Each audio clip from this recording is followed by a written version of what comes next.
When people say homeownership is the American dream, they usually mean something simple. You pay your mortgage every month, the house becomes yours, and one day you're rich.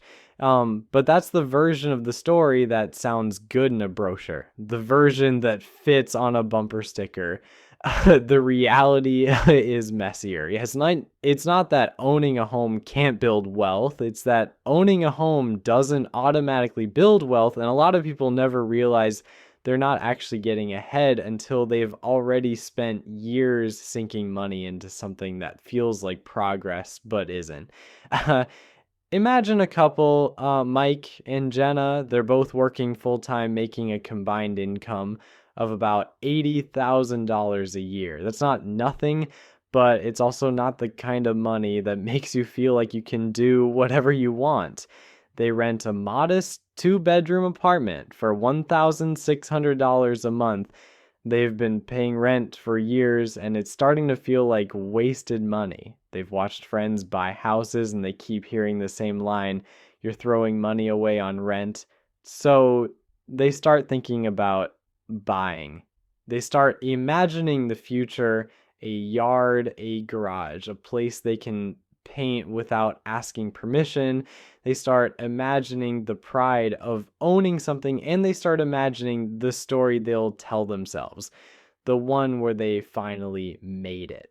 They find a house listed at $320,000. It's not a mansion, but it's in a decent neighborhood. It has a small yard, a two-car garage, and 3 bedrooms. It's exactly the kind of house that makes you feel like you've arrived. Their lender tells them they qualify for a 30-year mortgage at 6.5%. That's the number that will haunt them later. But at first, it feels like a victory. The monthly payment on the mortgage comes out to about $2,020. They do the math in their heads. We're paying $1,600 now. $2,020 isn't that much more. They don't think about the rest of the numbers yet. They don't think about taxes, insurance, maintenance, or the fact that they'll be paying that mortgage for the next 30 years. They'll say, yeah, they only see the part that feels like a win. They're trading rent for a mortgage, and that mortgage is going to make them owned something. On the day they sign the papers, they feel a rush of pride. They take a selfie in front of the house with the keys. They post it on social media. People congratulate them. They get that warm social feeling of approval, and it's powerful because part of why people buy homes isn't just financial, it's psychological. It's about belonging, about status, about finally being adult in the way society recognizes, and that feeling is real. It's just not always tied to actual wealth. The first month, everything feels normal. Like the mortgage payment is due, and they pay it without thinking too hard. But then the bills start showing up. Property taxes, homeowners, insurance, HOA fees. Suddenly that $2,020 mortgage payment becomes $2,700. That's a jump they didn't really plan for, because nobody ever makes a big deal out of the extra costs when they're selling you the dream. And the weird thing is it doesn't feel like a loss at first. It feels like an upgrade. You can justify it. They go, well, we're paying for a house now. We're building equity. Well, guess this is what adults do. You start to say these things out loud because they make you feel better. You start to repeat the story so often that you start believing it. And that belief makes it harder to notice when the numbers don't add up. The second month, the air conditioner breaks. It's July, and the house feels like an oven. Mike calls a repair guy. The estimate comes back at $850. They don't have $850 in savings, but they have a credit card with a $5,000 limit. They use it. The payment is $50 a month if they only pay the minimum, but they know better than to only pay the minimum. So they plan to pay $150 a month. That's when the trap starts to tighten because the payment feels manageable. $150 a month doesn't feel like a lot, but it's not just $150, it's $150 on top of the mortgage, on top of the insurance, on top of the taxes. And it's a reminder that homeownership is not a single number. It's a whole ecosystem of costs that keep appearing when you least expect them. Then the roof starts leaking. Not a full-on disaster, just a small drip in the corner of the ceiling. You'd think a house would come with some kind of built-in reliability, but houses don't work that way. Houses are like old cars. They look fine until something breaks, and then you realize you've been paying for the privilege of owning a slow-moving liability. The roof repair estimate is $3,200. Jenna says, we'll just wait a bit, but waiting is not a strategy. Water damage doesn't wait. The leak gets worse. Now the drywall starts bubbling. The ceiling begins to sag. They have to fix it, and now it's $4,500. Suddenly, they're not just homeowners, they're emergency contractors. They start looking at their budget and feeling that familiar pinch. They don't want to talk about it because talking about it makes it real. They don't want to admit that the house might be costing them more than it's worth. And that's the psychological part. Like when you make a big decision like buying a house, you invest not just money, but identity. You become a homeowner in your own mind. And when reality doesn't match that identity, your brain tries to protect you. So they keep telling themselves the story. Just, this is normal. This is part of homeownership. We're building equity. Oh, we're doing what smart people do. So, and because they keep repeating the story, they stop looking for signs that it's not working. They start to notice other changes, smaller ones at first. The grocery bill is higher. They used to spend $450 a month on groceries. Now it's $520. Not because they're buying more food, but because the house has a bigger kitchen and they feel like they should cook more. Like cooking at home is part of being a homeowner. They also buy more home things, cleaning supplies, tools, light bulbs, curtains. Everything feels like an investment in the house. They start to cut corners in ways they don't even notice. They stop going out as much. They skip the occasional weekend trip. They stop buying new clothes. They tell themselves it's fine, like because they're saving money in other areas. But the truth is, the money is still leaving. It's just leaving in a different direction. One day, Mike gets a bonus at work. It's $1,200. He's excited. He thinks about putting it toward the mortgage. That feels like the responsible thing to do. But Jenna says we should keep some of it for emergencies. And that's a fair point. But the problem is that their emergency fund is basically non-existent. They've been paying the mortgage and the extra costs for months, and they've never had a chance to build savings. It's like they've been running on a treadmill that keeps speeding up, then the car breaks down. It's not a total loss, but it's a $1,800 repair. They don't have the cash. They use the credit card again. This time they make a bigger payment, $200 a month. They feel proud of themselves for paying more than the minimum. They think they're doing the right thing. But the credit card balance is creeping up. It's $2,700 now. That's not a lot compared to some people, but it's a lot for them. It's a reminder that their cash flow is tight. And the house is partly responsible. They start to get behind on other things. The HOA payment is late by a week. The HOA sends a notice. It feels embarrassing. It feels like failure.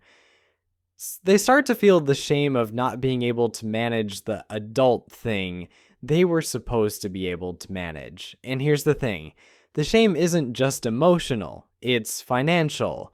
Shame changes behavior. Shame makes you avoid checking the bank account. Like, shame makes you avoid opening mail. Shame makes you pretend everything is fine even when it isn't. And that's how the trap gets deeper. The next year, they get a rent increase. Like, they see their old apartment online and it's now $1,800 a month. They think, well, at least we're not paying that. They forget that they're paying $2,700. They forget that the mortgage payment is only one part of the cost. They forget that they're also paying for the roof, the AC, the repairs, the maintenance, the extra groceries, the car repairs, the credit card interest. They keep thinking about the future. They keep thinking about the equity. They keep thinking about the moment when they'll sell the house and all the money will come back to them, plus profit.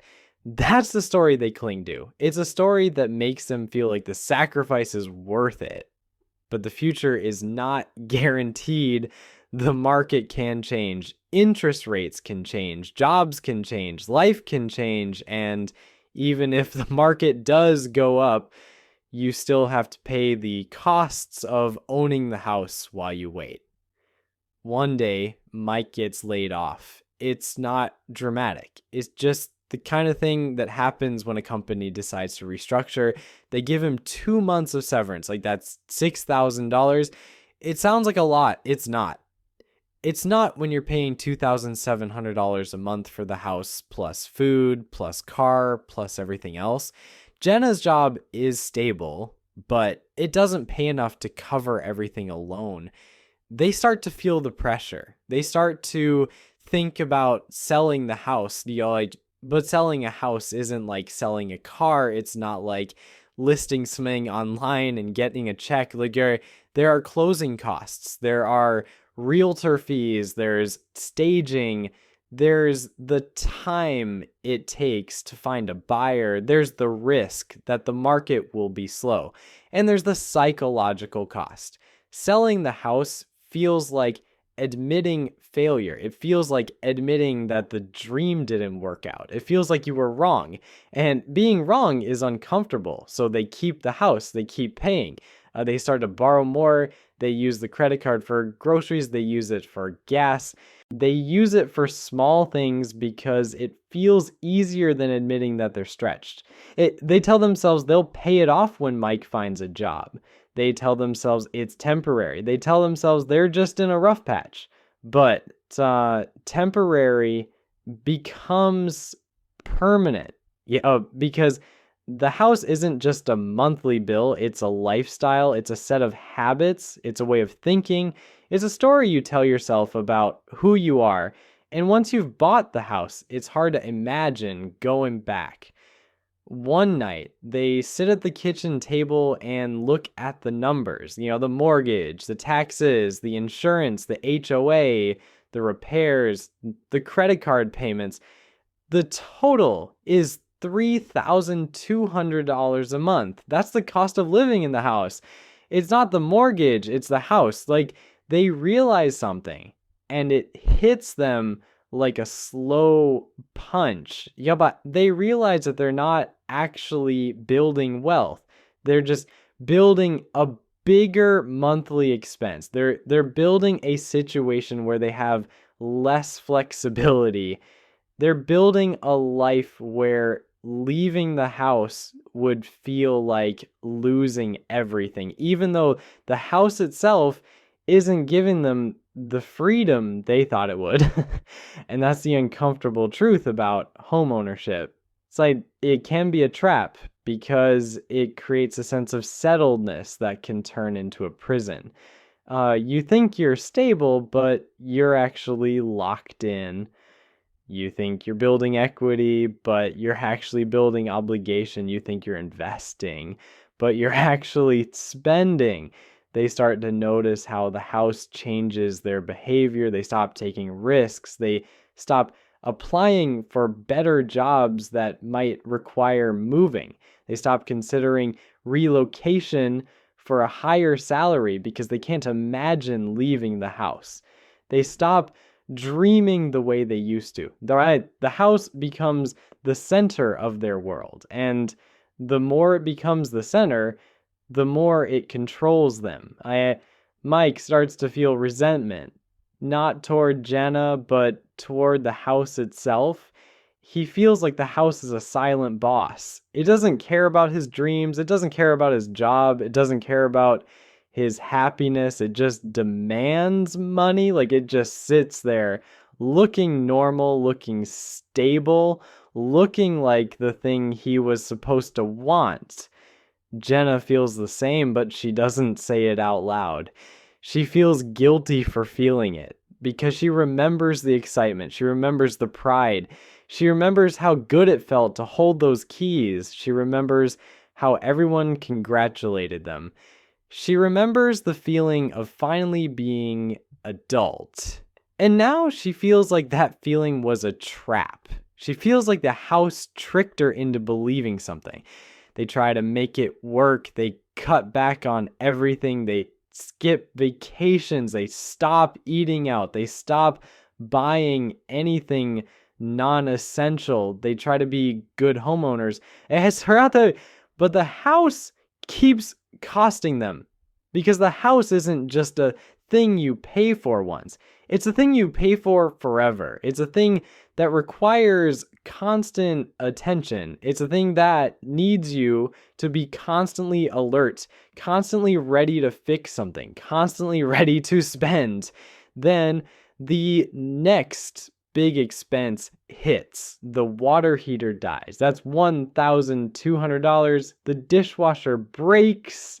That's $600. The lawn needs professional care. That's $150 a month. The chimney needs cleaning. That's $250. The list never ends. The house keeps demanding, and every time it demands, the couple has to decide what to do. Pay for it now and feel the pain, or delay it and feel the risk. And here's the thing. The more you delay, the worse the problem gets. A small leak becomes a big leak. A small crack becomes a big crack. A small issue becomes a major repair. And the house doesn't care that you didn't plan for it. The house doesn't care that you didn't budget for it. Like the house just keeps being a house. It just keeps being a physical thing that ages.